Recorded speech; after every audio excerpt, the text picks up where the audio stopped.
How's everybody doing? Good? Okay. Well, I want to do two things today at the end of class. One is vortices, and the other is phase of the order parameter. You know, we talked about the superfluid or superconductor having a complex order parameter, but we never saw the complex part of it. We were only dealing with mod psi. So today we are going to look at the phase and see where that comes in, and we will also look at vortices. So before I do anything on the board, let me show you some really nice pictures.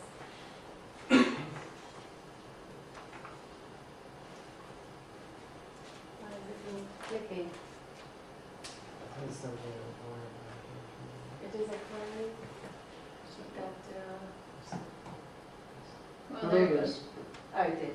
And just rotate that thing a bit. I can't really see it. Yeah, so there's that little. It's like a thing on the front. Yeah, that thing. Well, it's not good. Okay, I don't think I'm getting any better. It gets worse this way though, so. Is it maxing I out? mean, There's I'm gotta back be a and keep buffer. going back, I keep think going we all back, lost our eyes. make it bigger. Just so Keep much making work it this bigger. Oh, morning. there's another one. Worked the last couple days. Zooming in heads. Ah! That was What for did me. happen? I opened a lot of things. 24, I wanted to zoom in. Yeah. How did all this open? And it's I mean, always it's possible. opened everything on my desktop. It's gone into frenzy of activity here. Oh my God. Oh my gosh.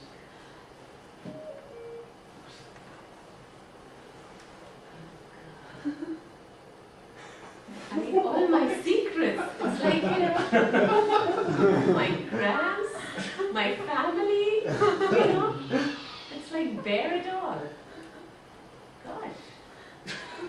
Are you sure you don't have a virus? Oh my God, this is a Mac. Macs are totally vulnerable. They're actually more vulnerable than PCs. They're just fewer viruses targeting it. Yeah, Of course, that actually- means there's fewer tools to get rid of the viruses once you're infected. Yeah. I will take a holiday when that happens. If my, that, by the way, are my two daughters and my mom. I showed it at one of these talks I had to give for women in physics. And that was the first talk I ever gave, and it was, I decided I had to acknowledge my mom. She was a very important person in my life as I was growing up.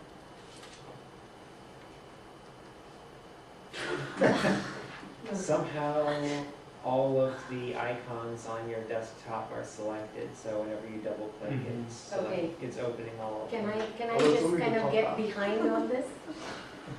I don't know Max well enough. I know. It's gotta be some Okay, like, let me not Yeah. close anything. like show the desktop. Yeah, how do I do that? Okay, yeah. I know. Yes. Yes, you switch to a sensible operating system.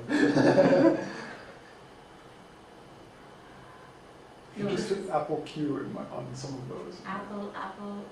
Oh, they're not right now. If you click on like the PDF. I can't even look behind all this.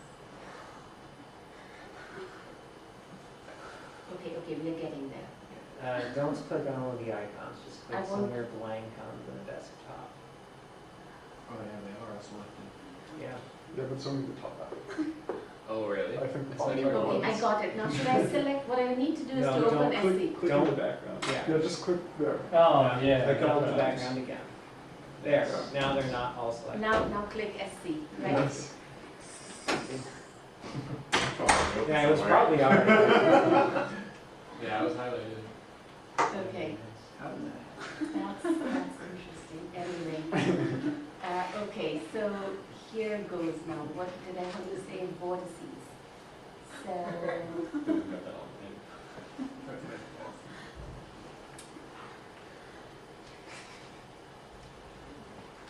okay. So here's the point.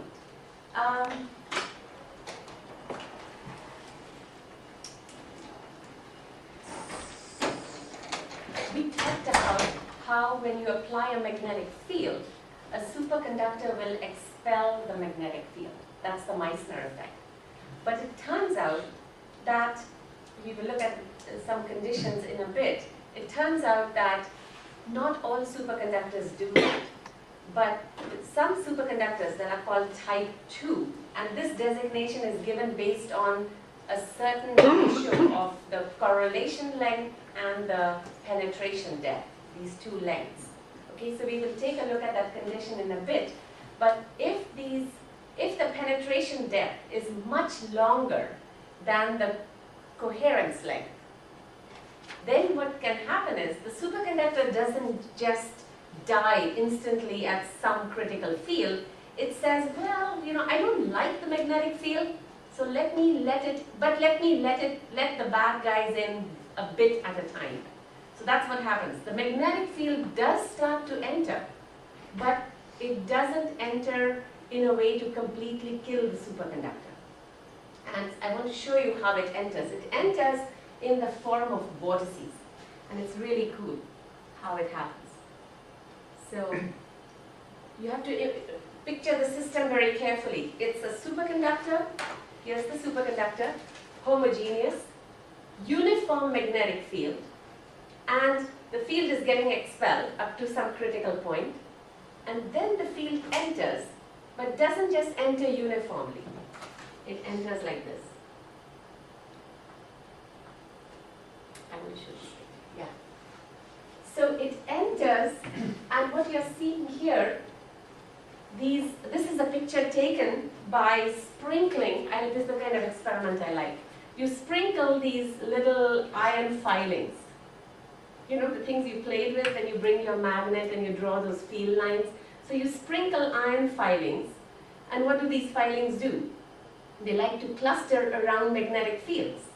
Now here's the superconductor. It's a top view, and it's clustering here, here, here, and so on. That means the magnetic field is not penetrating the superconductor uniformly, but it's making this kind of a pattern. And this is what is called a vortex. So each one is a little vortex.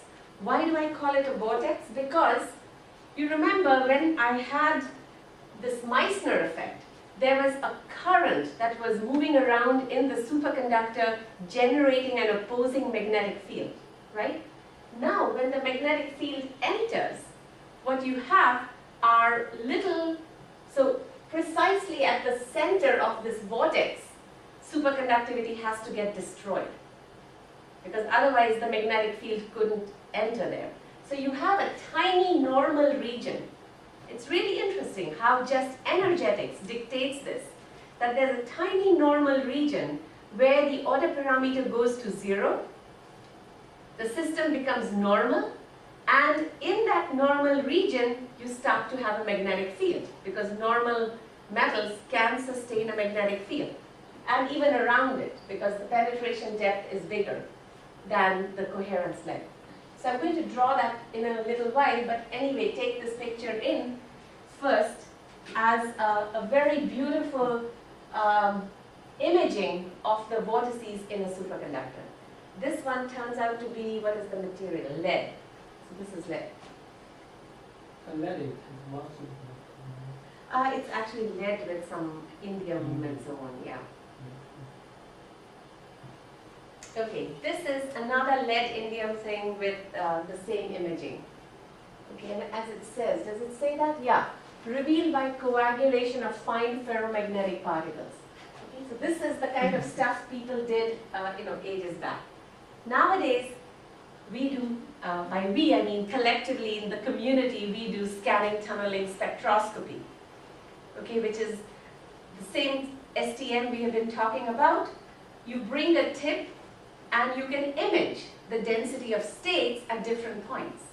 Now what happens to the density of states in a superconductor? It is gapped, right? We saw that yesterday.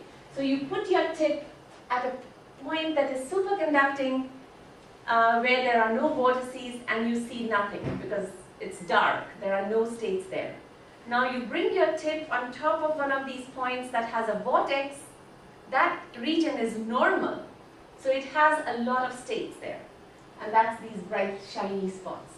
It's a very beautiful image now, which directly tells you that there are vortices in the system. Why do you have like gray lines between the These? stars? Yeah. That's a good question.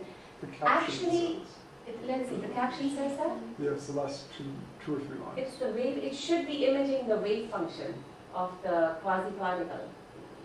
So it says the star shape is a finite feature, a result special to niobium selenium of Yeah. the six-fold disturbance of the charge density. Right. So you see what you're doing, it's actually very interesting. What you're doing is you are in STM, you are adding an electron or taking an electron out from the system, right? Now when you add something, you add it in a particular state. The wave function for that state has a certain character, and you can image that. So this pattern is telling you this is how the density, of course it's highly centered there, but because niobium diselenide is actually quite close to also being a charge density wave. So the electron density is not uniform, and it has a certain pattern, and you're picking it up. Actually, you can do many more things with this, which I won't go into, but things like the core of the vortex is actually like a potential well, and you can even get bound states. It's not, here it just turns out to be a normal state, but if you make the core very small in some of these other materials where the coherence length is short, the core is very narrow, and then in that so-called normal region, it's like a particle in a box, and you can get bound states in the core, and they can be imaged with STM. So it's turned out to be a very powerful tool from there. Okay, now, so here is then the behavior of the magnetization as a function of applied field. Now notice how they use B here. It's very annoying. Someday we will sort it out. It should be H. So the x-axis is external magnetic field. Okay? And what you see is if it was a complete Meissner effect, B was 0 inside the superconductor. So M is just equal to minus H over 4 pi. Okay? So 4 pi M minus 4 pi M is proportional to the external field. Everybody with me? I did a bit of algebra in my head, which you all followed, right? So minus 4 pi M is proportional to H, and that's this part. So this is what you would see in a type 1 superconductor, which shows a full Meissner effect. The magnetization, it's diamagnetic, right? So the minus sign is taken into account. So it grows with the external field. And at some point, the superconductor can't sustain that magnetic field because you see the superconductor has to generate a current. And that current costs energy. It's only because there is a current it can push the field out. But that current costs energy. When the cost in energy is equal to the condensation energy, remember the superconductor had lower energy compared to the normal state, an amount we call the condensation energy. When that energy is exactly equal to the kinetic energy of these supercurrents, bang, the superconductor goes normal. So that's this part, goes normal. But if the system allows, and that's A, as G just said, lead is type 1. But if you add indium to it, you can drive it into a situation where it can sustain some magnetic field. And then you see you get this behavior. So the system now doesn't reach the full amount. It starts to have a magnetization, because of the vortices, the magnetization starts decreasing, and then it vanishes somewhere else, and so on. So this is the effect of having a system that can sustain vortices. The crucial thing is, because it allows some vortices inside, it can remain superconducting up to a larger magnetic field. So if somebody were to ask you, when is superconductivity lost? With full Meissner effect, it's lost here, about 500 Gauss. By allowing some vortices, it is lost at about 1000 Gauss. Yeah. But when you're out past, on B, like up near 800 Gauss, is the condensate fraction less than 1? Yeah. So it's Yeah, not all because super. Like you said, there are some this- vortices. Yeah, but the system is still, in terms of its macro properties, still a superconductor. I want to ask a question. At point A, B, C, D, when the vortices first enter to the superconductor, is this a phase transition? It is a phase. It is nucleation. I wouldn't call it a phase transition. It is a phase transition. So I'll show you that phase diagram in a bit. So basically the point is, at this point, B, C, or D, a single vortex first enters the superconductor.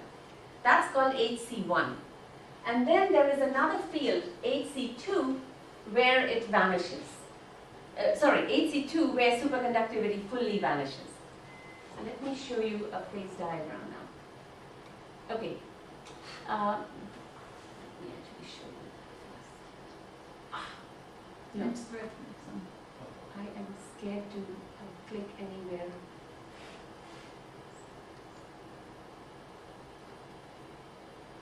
Okay, so this is the kind of phase diagram you get. So that's magnetic field, and this is temperature. Okay, so let's look at zero temperature. At zero temperature, you are applying a magnetic field up to HC1, there's a complete Meissner effect. At HC1, the first vortex enters. Okay, now these vortices are these line objects. You have to imagine a vortex as a normal chord, which is a line object. And these line objects, there are currents going around these vortices. Okay, so they are not just sort of just spectators. They have currents going around them, and that generates interactions between the vortices. So what happens if you have interactions? It's going to stabilize some kind of structure. And it's very much like atoms. If you have atoms and they interact and you push many of them together, they make a crystal. Well, it's the same story here. These vortices make a crystal. And that's called the Abrikosov lattice. Abrikosov was the person who first predicted it. He got a Nobel Prize for that fairly recently. He was even my boss at Argonne National Lab, and I had many a tussle with him. Very conservative man. And you can imagine why he and I clashed on many things. But anyway, he did predict a very important effect, which is the formation of a lattice of these vortices. I have a question. It Yeah. looks like here they're shown as triangular, and there were triangular lattices before. Is there a reason for that? Yeah, so it turns out that it's a very, it goes into some of the details of the interactions, but pretty much close packing in 2D is a triangular lattice. Actually, Abrikosov predicted a square lattice, but that's okay. He got the main idea, which is that it is a lattice. So, okay. Right.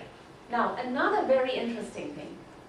The magnetic field through each lattice through each of these vortices, is such that if you look at the total flux contained within each vortex, it is exactly equal to 1 flux quantum. Okay, so I'm going to derive some of these things on the board slowly, but what I want to say is that initially, at small h, the vortices are very far apart. Okay, they are making a triangular lattice, but the distance, the lattice constant of this triangular lattice is very large. As the field increases, the vortices come closer and closer, and at some point, when they start overlapping, when the normal cores start overlapping, the entire system becomes normal.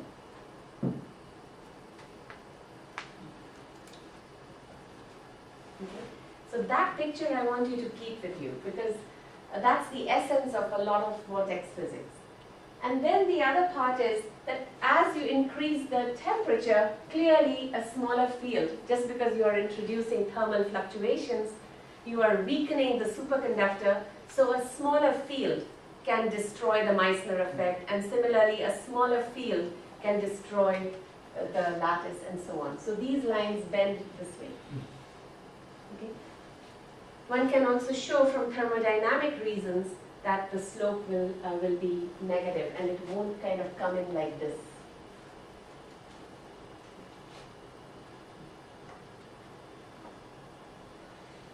So that's the story of the vortices. Now what is interesting is this entire calculation that was done here is what is called a mean field theory. And it turns out that these vortices are really more interesting than that. They can also melt, just like an ordinary crystal. These vortex lines don't have to be rigid. The normal cores can move around, and the vortex lines can actually wiggle like a liquid, like a polymer, like spaghetti, and it can even undergo melting. So this is not something I want to really cover, but I want to show you just one or two pictures on that, what kind of thing you can get. So what you, there are experiments that show, don't worry about the glass part. This is Meissner, this is the lattice. There appears to be a big region where a vortex can actually wiggle enough to melt, to lose translational order, just like in a crystal. And this has been measured. Again, I wanted to show you the experiment, because some of these experiments are beautiful. So using something called a Hall sensor, the same 2D electron gas that we talked about, but now everything is going into more local probes. Just like STM has become local, Hall effect has become local. So you can locally measure the magnetic field. And remember, the local magnetic field is a direct map of the local magnetization.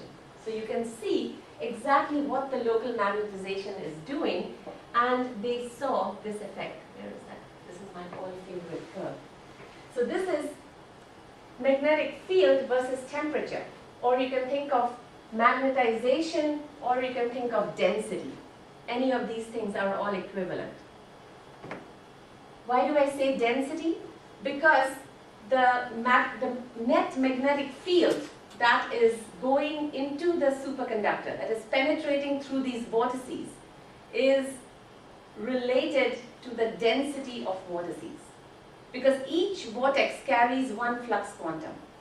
Okay, so if I have a certain number of vortices, they will carry a certain amount of magnetic field, and the magnetic field will be a direct, it will give a direct account of how many vortices are penetrating. And what you see is this sort of a transition which is very reminiscent of what happens in liquid to ice in water. So you have a solid liquid transition. It's not a continuous transition. Okay, it's not like how we were saying the order parameter goes continuously. It jumps by a certain discontinuous amount on a very tiny temperature scale. So this is a first order melting of a vortex lattice, and it has all the signatures of entropy and latent heat and so on. How are you interpreting that these vortices become liquid because the magnetization increases? No, that's just because it shows. So to really see that they are a liquid, you would have to measure their displacements and show that they actually displace no longer Lindemann criterion wiggling around one point, but they actually diffuse. You would have to do that experiment. And that also has been done. people basically apply something on one edge. You want to know how connected they are. You want to know if the connectivity is through and through or if they are moving around. So those were some other experiments that showed that these vortex lines were wiggling way beyond the inter-vortex separation. But here, all you can see is this jump. And knowing that there's a first order transition in melting, you can make some deductions from that. Okay, so I think that's all I really wanted to show from here. So now, okay, so these vortices are really quantized vortices, and they have a quantum of flux in each point. I want to show one more set of data here. Okay, so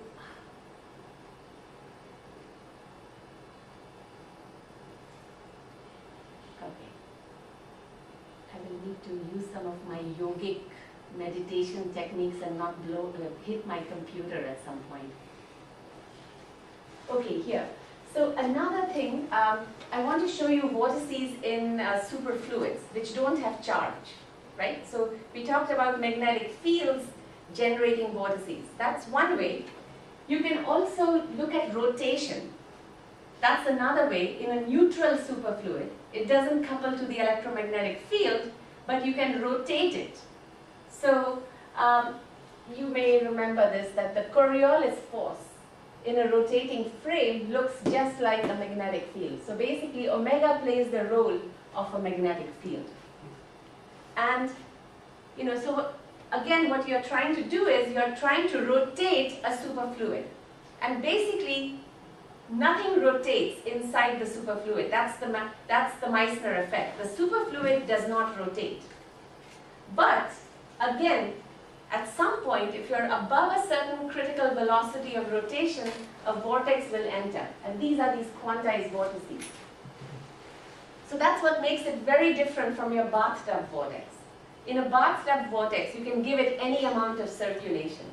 Here, the circulation in each point is exactly one flux quantum. Okay? So here also you can have a quantum of circulation, and each point has a certain amount of circulation. So you have this liquid completely quiet and then little pools of circulation like this. And this was imaged in helium-4. And now this is a more recent picture. Let's see, what is that? Okay, let me show you a better one. So this was recently imaged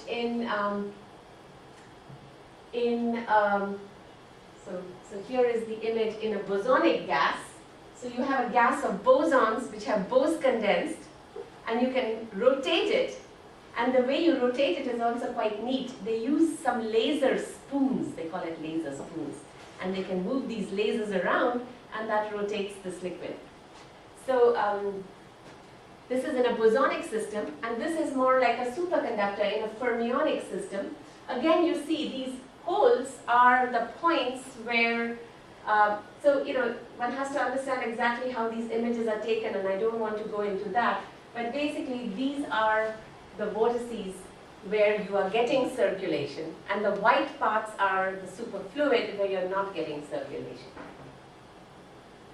And, okay, this is the same thing where, they could change more things and still see vortices. So basically, the bottom line of this whole discussion is that vortices become a fingerprint of superfluidity. You cannot have quantized vortices if you did not have a superconductor or a superfluid. So very often to test whether you have or don't have a superfluid, you look for vortices. If you see a vortex, then you call it a superfluid. So you can even turn it around and use it that way. How do they image the liquid helium? The same way, or?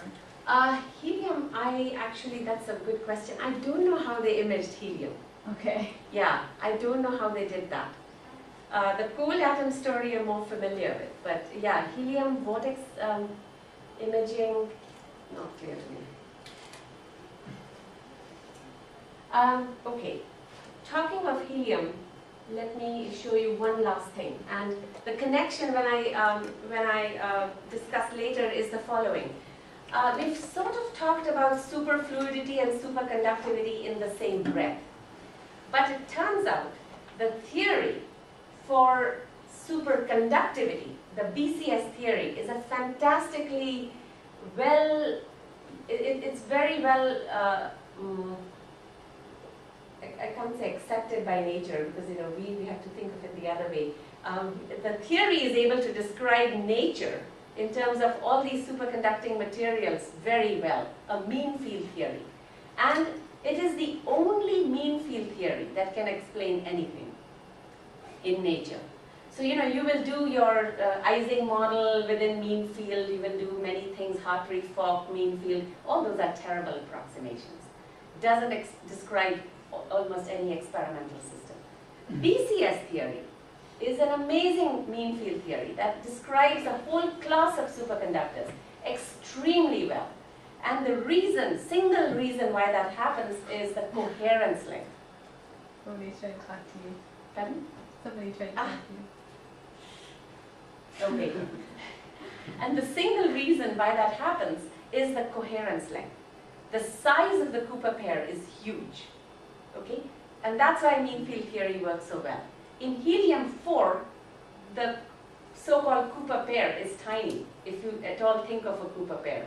The bosonic object is, you can think of these Cooper pairs and making them tighter and tighter, and at some point you have made the Cooper pair very small. And so in helium-4, mean field theory doesn't work. And let me show you the proof. So the proof is, so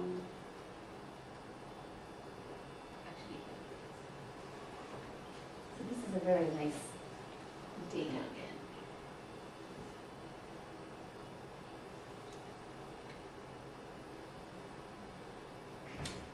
Nothing seems to do what I wanted to do. I want to make it in display mode. It's a slideshow menu at the top. Right. Right. Oh, here. Ah, I don't want the slideshow. Shouldn't You can click the icon. Now it has come. Now it has come. I like my things in the same place, then I don't have to keep worrying about it. Okay, so here it is. This is, so I'm going to show you how they get this data, but just look at this. If you remember, we looked at the specific heat in a superconductor. Sometime back I showed you that data. Do you want me to show it to you again? It had that linear term, linear drop. Maybe I should show it again because I want to contrast it. This guy wants an article from me, so I really don't want to talk to him. That's not a good thing? What? An article? Yeah, it is a good thing, except when I'm, Trying to teach. yeah. Oh, goodness. No, forget it. It's easier to imagine the linear term. Okay.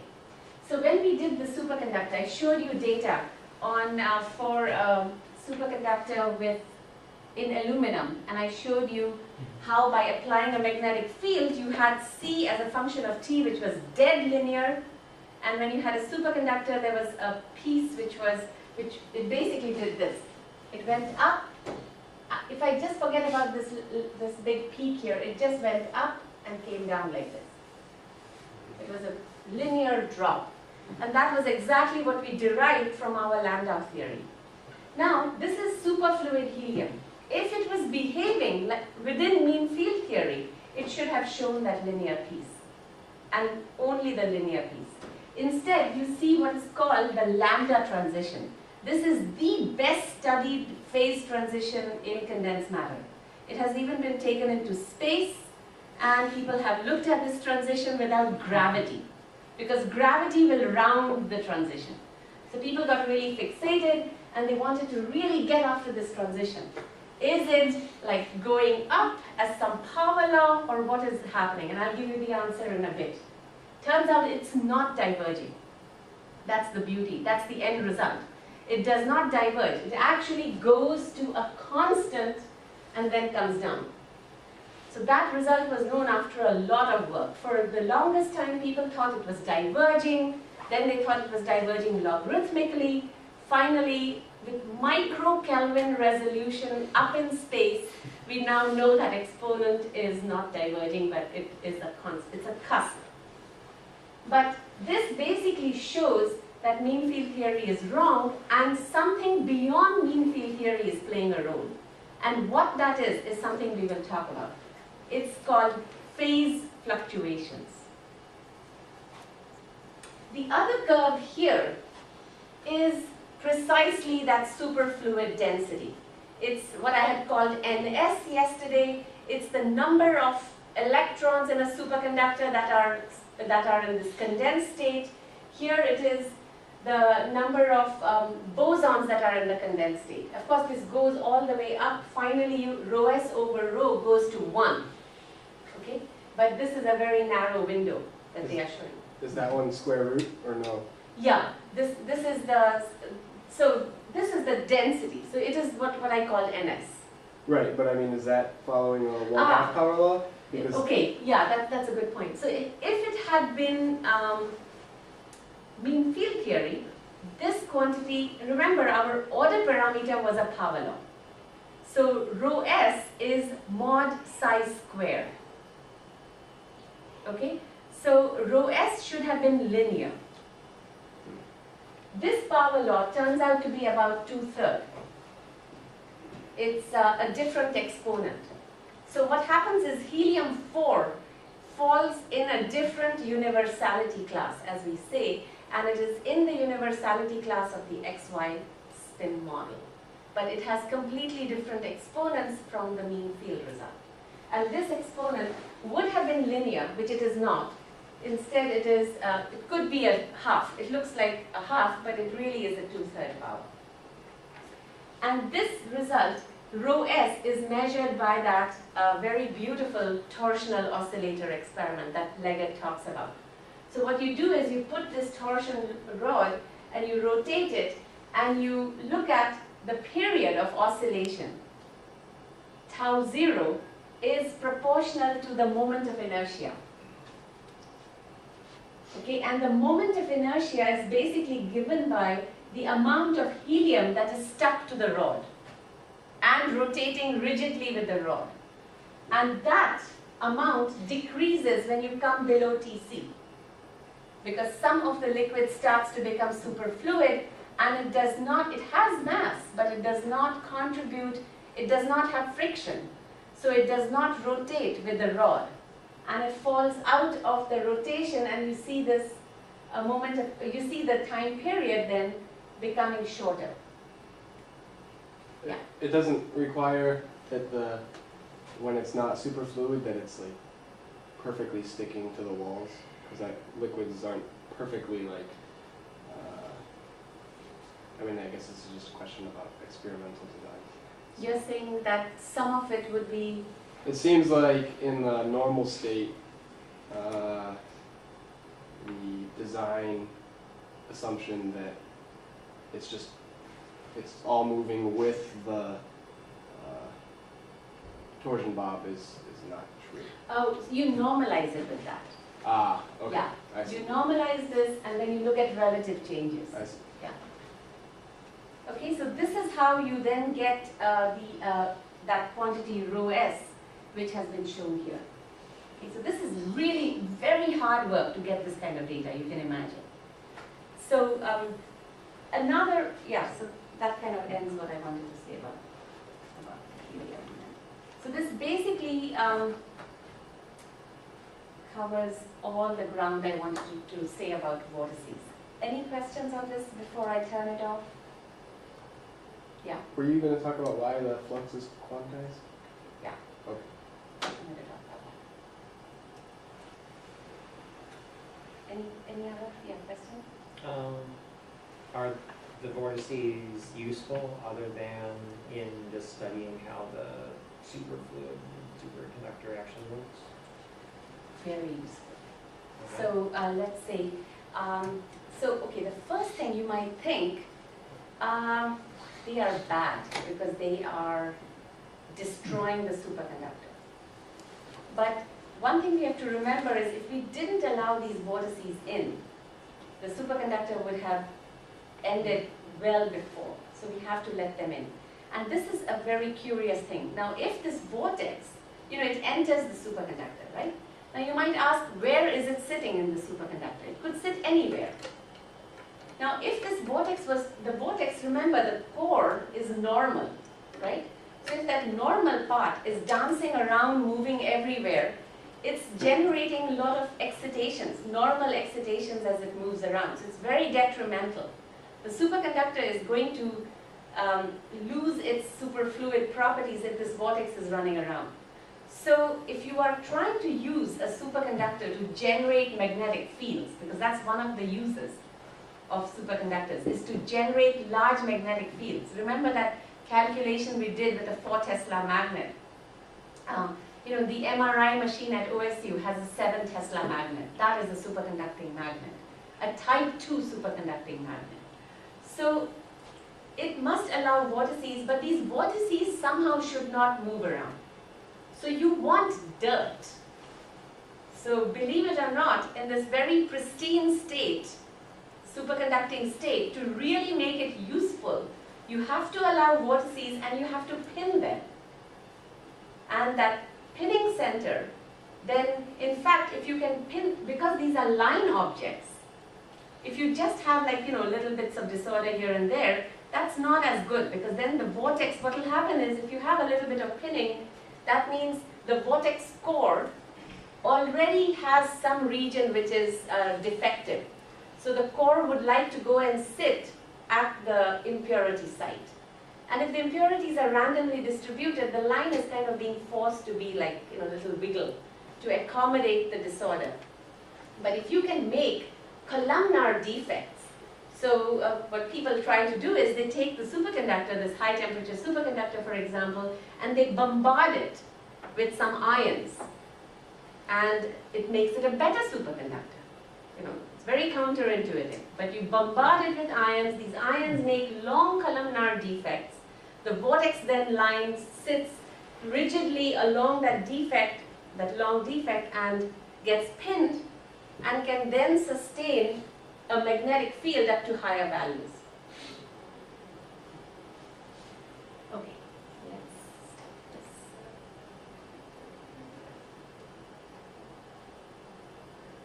Okay.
I wanted to give you the values of these length scales. And where have I put it?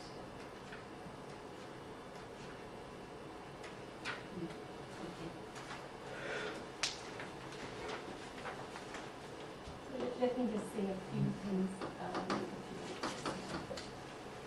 So the first thing is we showed that there was a coherence length, C0, which is a coherence length.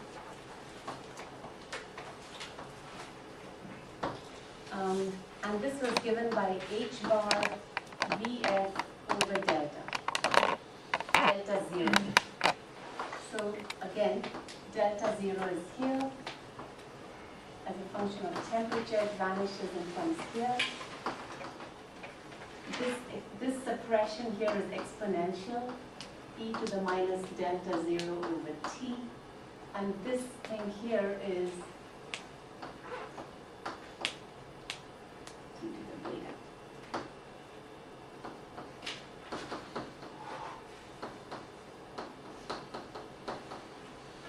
Okay, so C0, which is the temperature independent length, is h bar Vf over delta 0.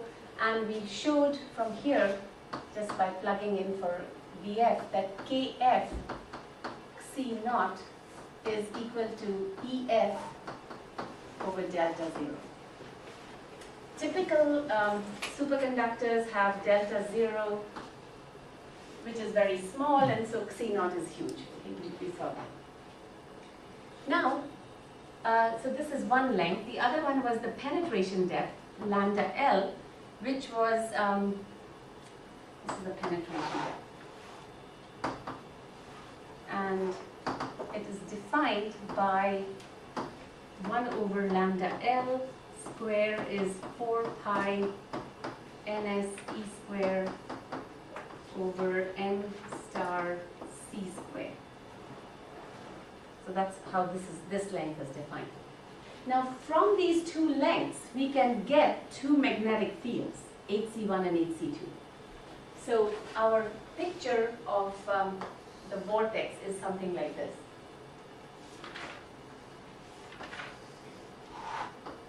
Here's the core of the vortex. And since this core is normal, the order parameter has to vanish at the core. So this is the order parameter that we had previously called psi. So this is, we had called it psi infinity. And here, this is my mod psi r. And this length scale here is C naught. Okay? I'm doing everything at 0 temperature. So that's C naught. Now the magnetic field, on the other hand, is finite in the core, and it looks like this.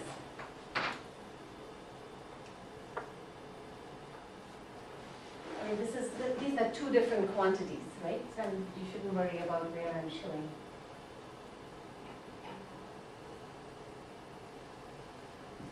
Something like this. So this is B of R. And B of R varies on a different scale, lambda L. I've shown it as if lambda L is bigger than C naught. Those are the type 2 ones, but it can be in any ratio. Lambda L and C naught can be similar. Lambda L can even be smaller than C naught. And that's, if I find those numbers quickly, I'll give them to you. But, yeah. Now the behavior of B of R is,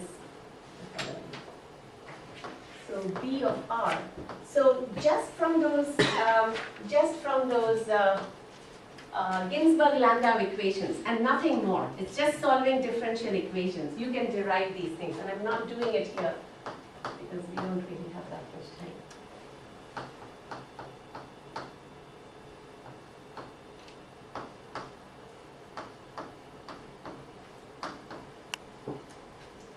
So K0 is a Bessel function.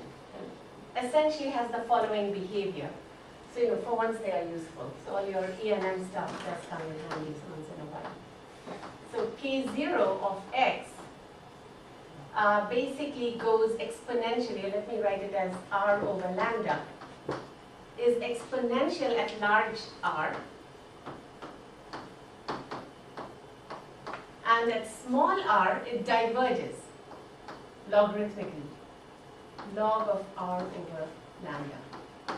And at very small r, actually the field should get sort of come into the normal value.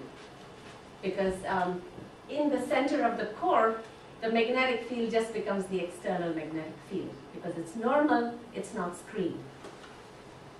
Okay, so it should become, so of course K0 of R has this behavior. But the actual field is not described by this functional form all the way to R equal to 0. That's what I'm trying to say. So this is kind of the behavior for R greater than C naught. And within C naught, then very inside, it just goes to a constant. So that's the behavior, and it is this interaction that makes the crystal, the vortex crystal, because these magnetic fields are extending out and they have a logarithmic interaction between the different vortices, which then leads to that crystal. Yeah? We're at 0 temperature, wouldn't, once the metal went normal, wouldn't it, most metals either be ferromagnetic or anti-ferromagnetic once you get down that low? No. Most, so it depends on the metal. Like aluminum goes superconducting, but take copper. Copper remains non-magnetic. Okay. Iron does magnetize. It depends on the kind of metal. Okay. So what I'm talking about here is something like aluminum, where where it goes into a superconducting state below some temperature, let's say 5 Kelvin. So at 0 temperature, aluminum, without a magnetic field, is superconducting. But now as you put a magnetic field, the cores, so here is aluminum at T equal to 0. And it's just superconducting. Now in a magnetic field, in an external magnetic field, you get these little vortex cores, which make this triangular lattice. And in this core, it looks like non-magnetic Fermi liquid aluminum.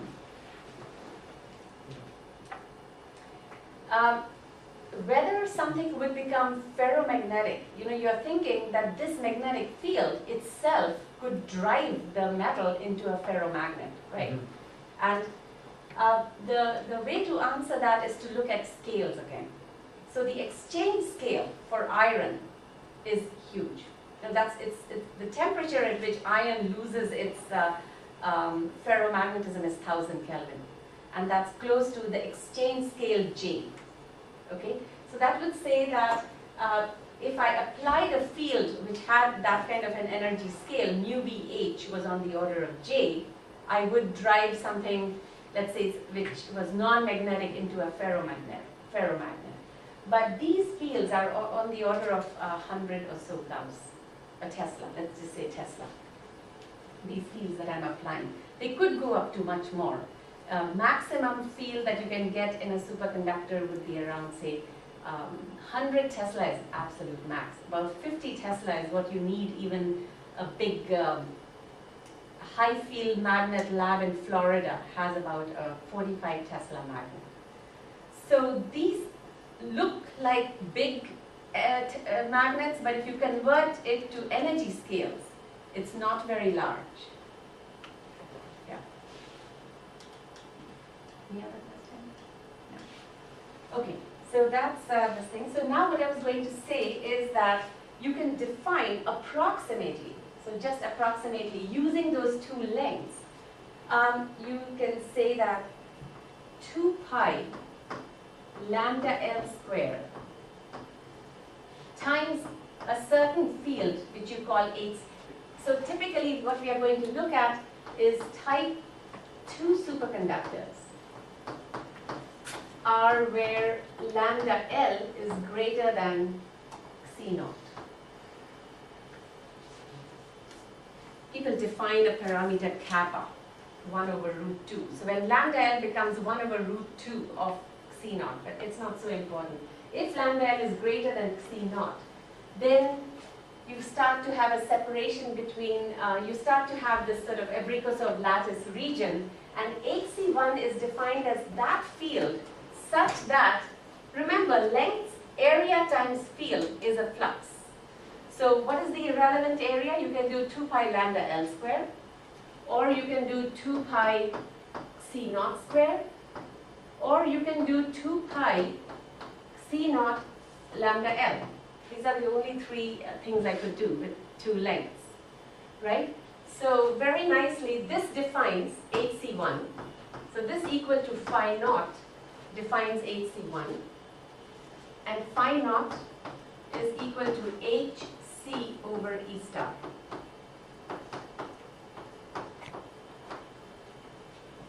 So when this combination is equal to phi naught, you get HC1. At this point, the C naught is the size of the core, so the field has become so large that the cores start to overlap, and that gives you HC2, that's equal to phi naught.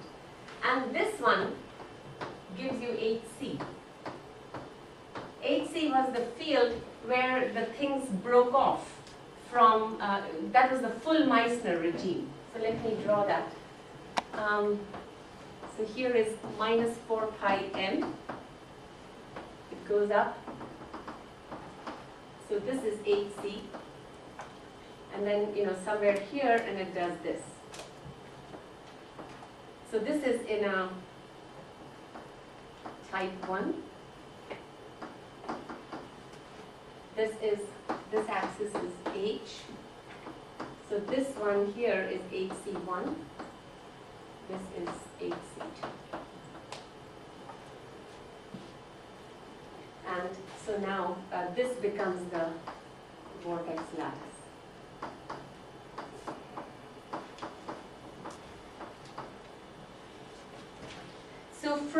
So basically what you are seeing is that the Ginzburg-Landau equation was an equation about the order parameter, and the order parameter delta naught, or psi, mod psi, however you want to think about it, that order parameter delta naught then defines a length scale, and that's one length. The other length comes from the fact that you look at the response of the superconductor in a magnetic field, and that generates currents, and these decay on some length scale, and that gives you lambda L. And from these we can construct, let's say, HC1 and HC2, which then tell us about the region where you can get these vortices. Okay, now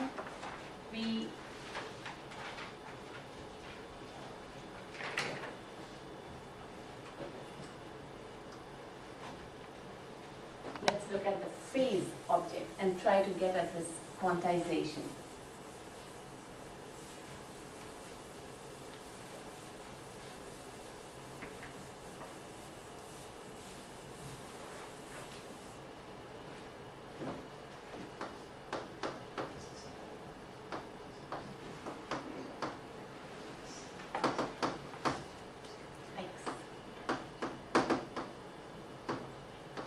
Okay, so let's go back to our Meissner experiment and do it this time in a ring. So let me make a cylinder again, but let me make a hollow cylinder.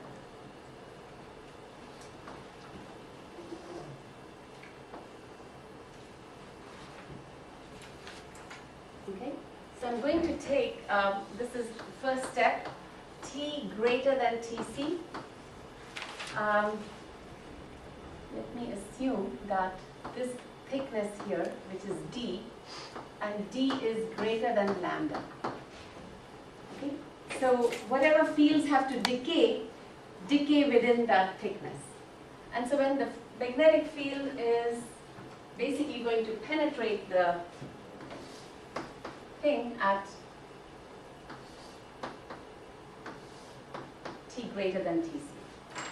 Then if I look at the second step, where I make T less than Tc, and I have to make this thing again and again. It's not so bad. Okay, now what do you think will happen? The magnet is still there, but I have gone below Tc.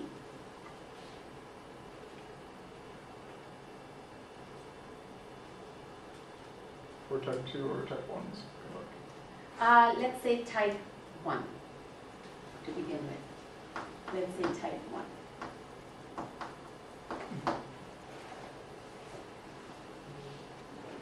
So I want to be in a Meissner regime, but I have a hole.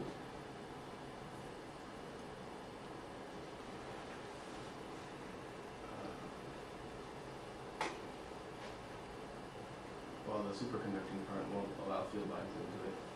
Yes. I don't know where the whole- What about the hole? What do you think will happen in the hole?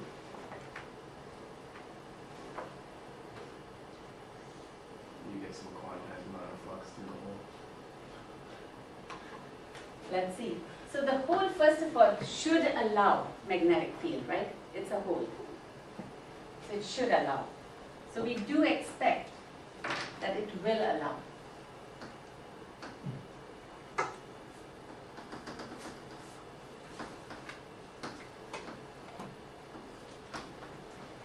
But here it won't. The superconductor won't. We should calculate how much flux it will allow to get at Andy's second part of his suggestion.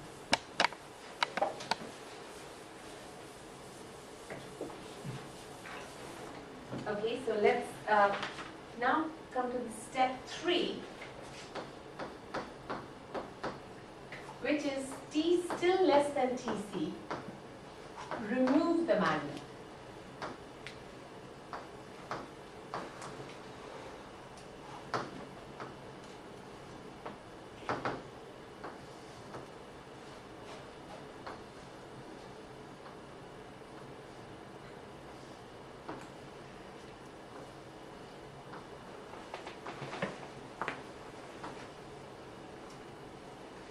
So I remove the external magnet.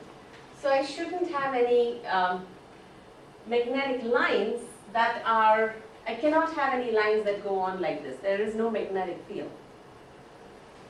But what turns out, I'm sorry, I'm having to rush this because of the class has to end, otherwise we would have had more discussion on this. So it turns out you cannot have any lines which are going through and through, but you can have closed lines.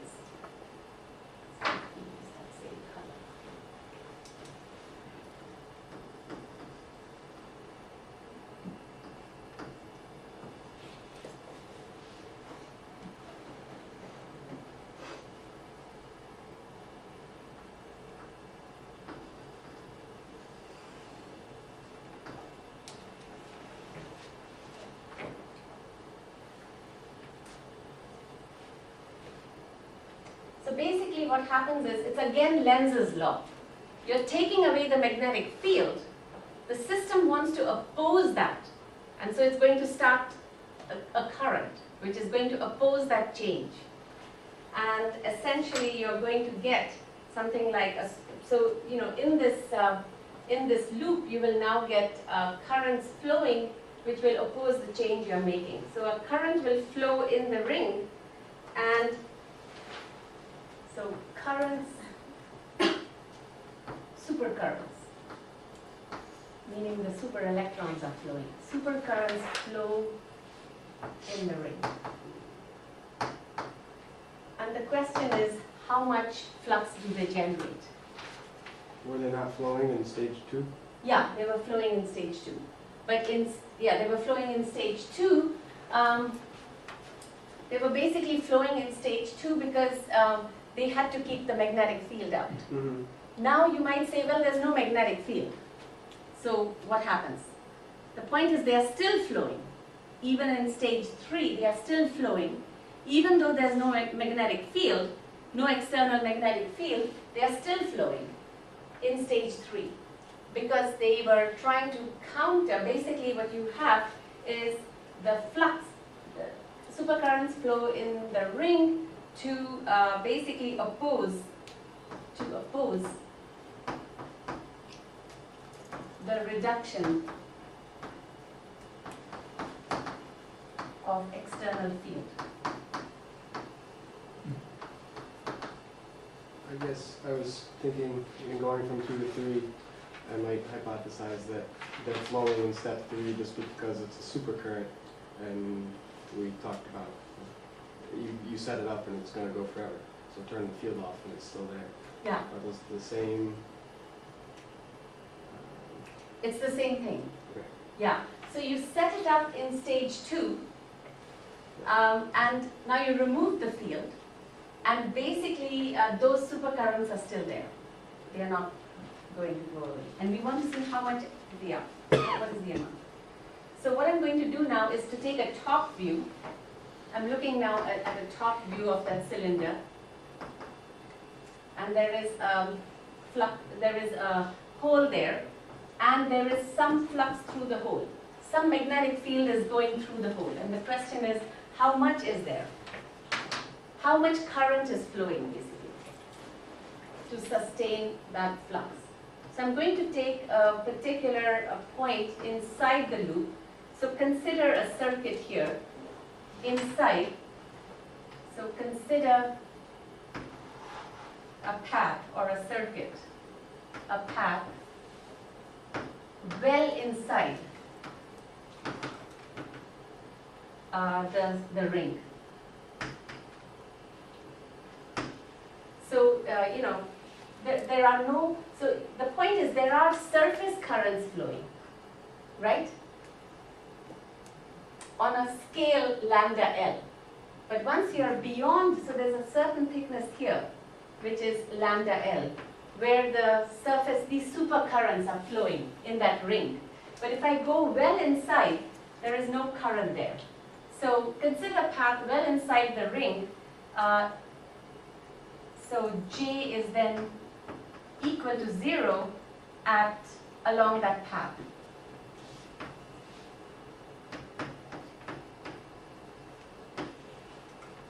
Okay. Now,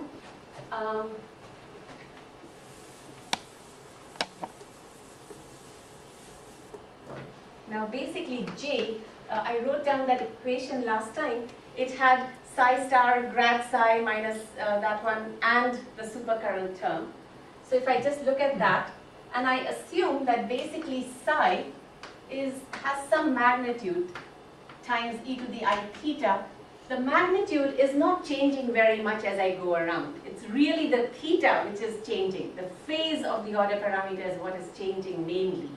The magnitude is whatever it is. Along that circuit, it's not very different. One point is not very different from another.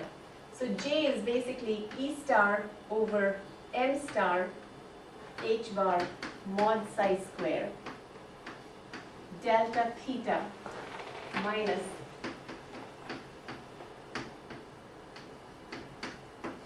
this thing.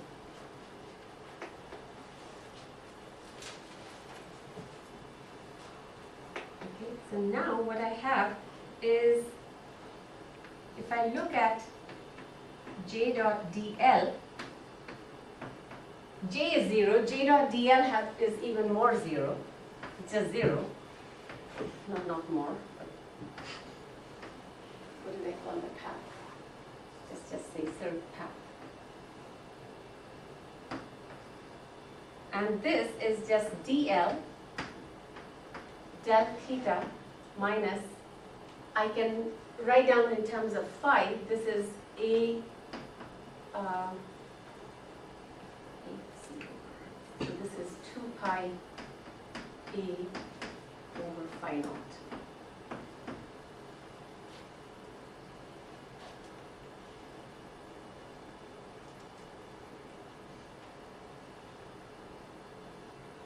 Okay, now, I don't know if you've done Bohm-Aronoff type calculations for a single electron, maybe? No? Okay, never mind. So now you can see that it has two terms. And since theta is that wave function, we want basically integral dl dotted with del theta has to be 2n pi, because the wave function must be single valued.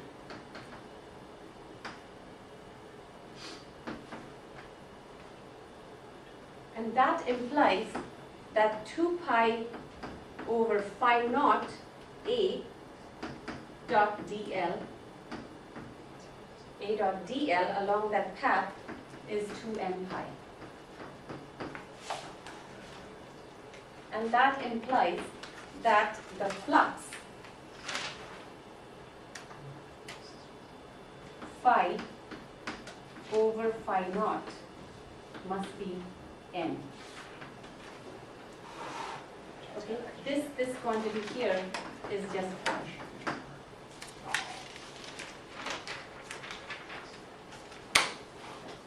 Okay.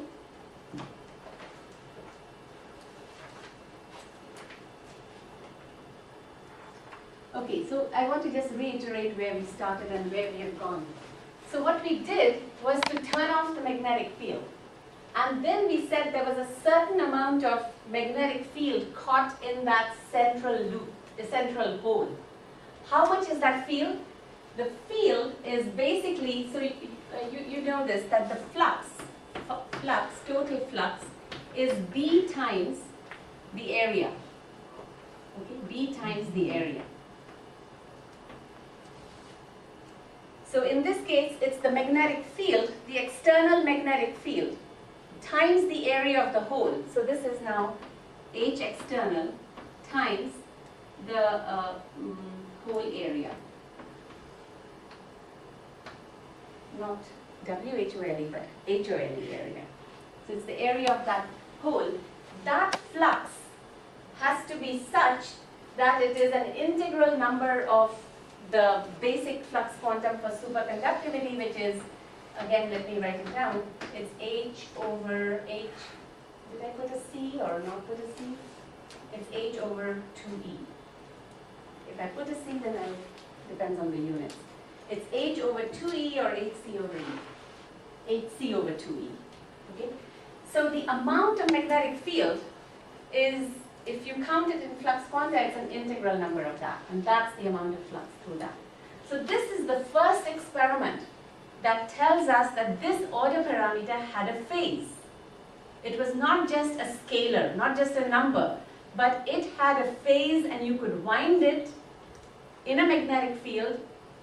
And because it has to be single valued when it comes back to itself, it necessarily imposes a condition on how much flux can be in the hole. When we wrote down this wave function for the superfluid, Yeah. we kind of kept saying, well, theta is a constant. Yes. So why are we now allowing Okay. for a Right. phase change over the... Right. So that's an important question. So let me erase all this. So this part is. So the point is.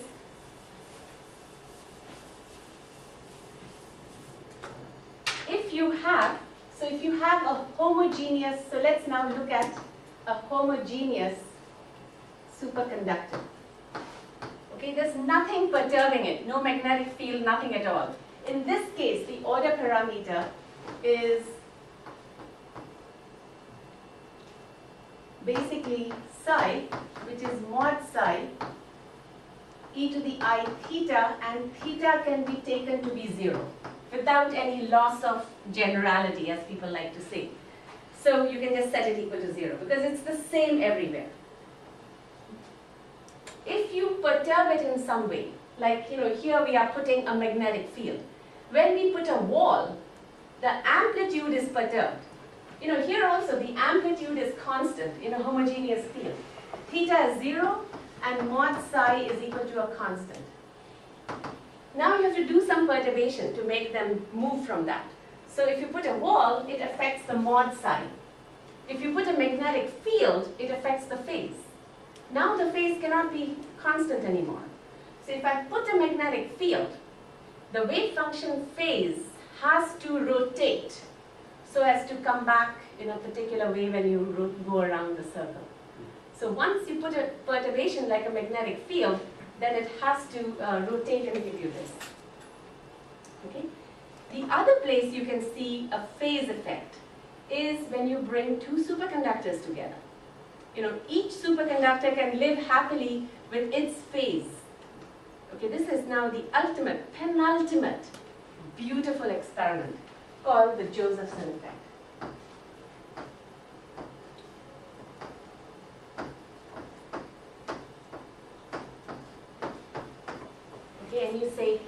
way, a superconductor has a phase which we can set to be constant. If you have two superconductors, they can each set it to be constant, but there will be a relative phase. Can you ever see it? Answer is yes. And this is what Josephson predicted, that you bring two superconductors and you set up a tunneling experiment. So here is superconductor 1. There's a little tunnel barrier, and you put another superconductor, S2, and you try to apply. So first of all, you don't even apply anything. Just put two superconductors together, no bias, nothing.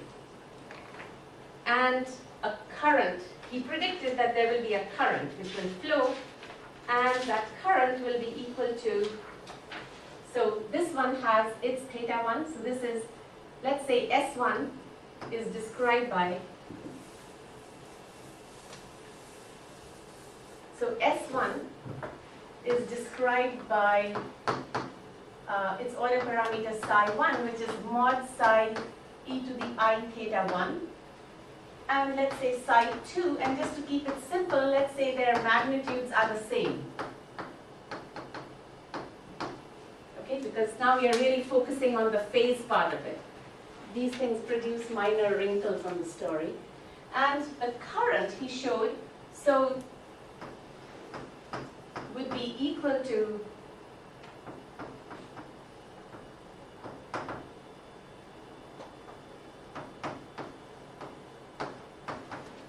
the phase difference.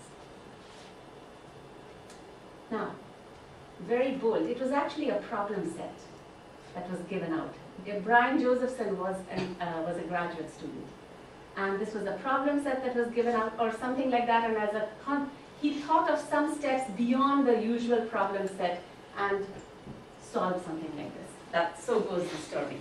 By the time I met Brian Josephson, he had gone into some hyperspace. He was thinking about, I don't know, extraterrestrial stuff and so on. So he had lost it. So, one couldn't get him to recount the story. But the fact is, he did solve such a problem in his graduate, as part of some problems. Okay, so here's the prediction. Now, it was actually measured. So let me show you the actual measurement, what it would look like. So here is, this is, let's say, voltage, and this is current. Okay? So you remember the tunneling experiment we talked about. So in a superconductor, you are applying a voltage, you're trying to measure a current. There is a gap in the spectrum. So you don't see any current till you cross some voltage, which is on the order of delta. Okay, EV is delta. So let's say this is EV.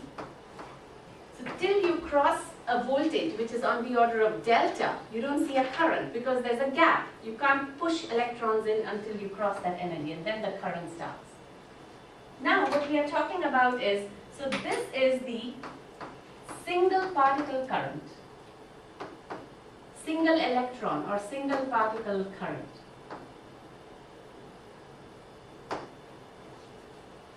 But what we are saying here, this Josephson current, so let me put a little label here, IJ, that's a Josephson current, or a more a useful way to say it is a pair current. Okay, and what that says is that zero bias, you can push a pair into the system. Some amount of pair. And the current will depend on, so this is the IJ.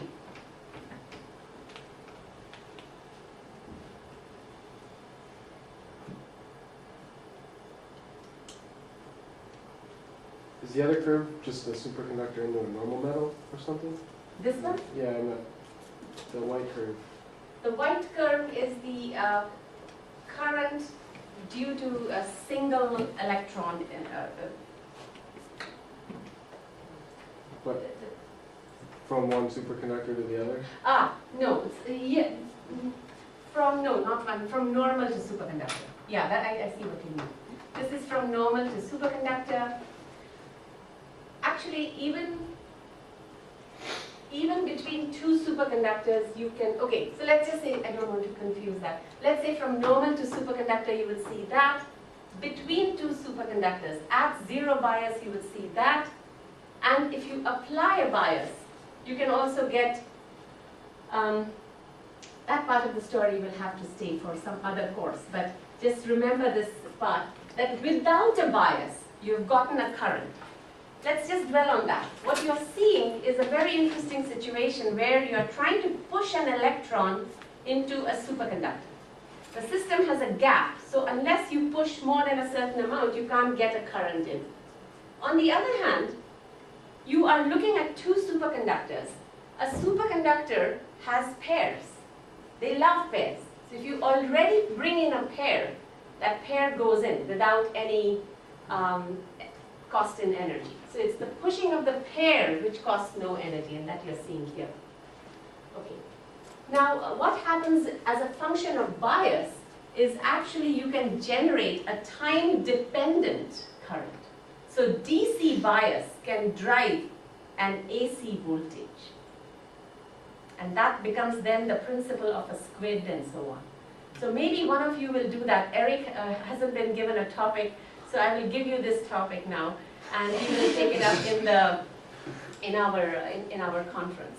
But a DC voltage can drive an AC current, and then this becomes a very, because it is phase related, you can imagine interference experiments become the way to probe the phase. And so this becomes the principle using which you can measure magnetic fields extremely accurately. Okay, so with that, I will almost end. I will just say one last thing. You asked me something about the phase. What was that question?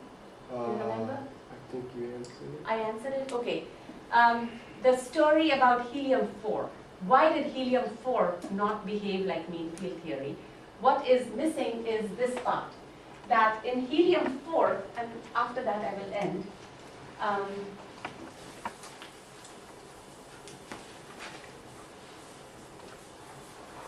so what I want to end with is beyond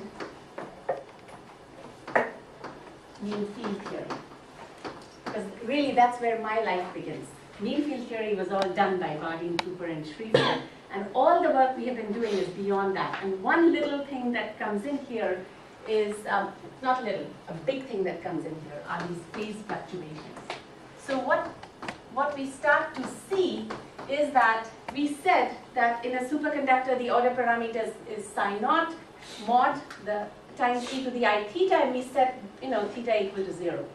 But the point is, when the coherence length becomes short, as it does when interactions are strong, then the phase is no longer constant, even in a homogeneous superconductor.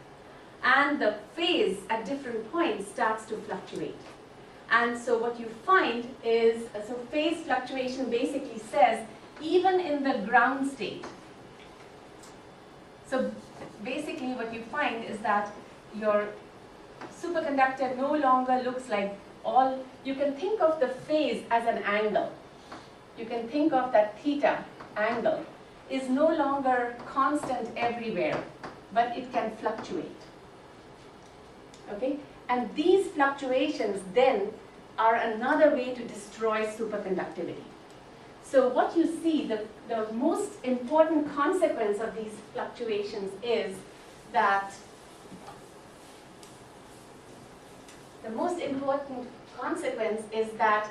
Tc is now no longer proportional to delta naught. That beautiful relation that BCS gave us, that Tc was related to that energy scale, breaks down. Because another process comes into the picture which is related to these phase fluctuations. So what you can get is actually you can find, for example, you can have situations in the cuprates where delta naught is marching up. So there's some variable here, don't worry, it's some kind of a doping variable. It's not so important as such. But what you see is delta naught is doing that and Tc is doing this. Okay? So remember in BCS theory, delta naught over Tc was a number like 2. Now you can get delta naught over Tc to become infinity over there. Because Tc is going to 0 and delta naught is going up and finite, the ratio can become infinity. So that's kind of where this paradigm breaks down. So I want to end with that it's a wonderful theory. It really reigns supreme among theories. The Higgs mechanism that you hear about so much at LHC is nothing but a symmetry breaking mechanism that we found. This delta is the mass of that Higgs particle. It's like a mass gap. So it's the same calculation, of course, with different coupling constants. So it's not MeV scale, but some GeV or TeV or I don't know, some even bigger scale. But it's the same mechanism. But at the same time, that mechanism is not the complete story. And I think they will be happy to have it work in a mean field regime. We are beyond that because mean field theory has worked so well for us. So now we are looking at all these novel phenomena that take us beyond that. And so this is the story. Okay, so thank you. And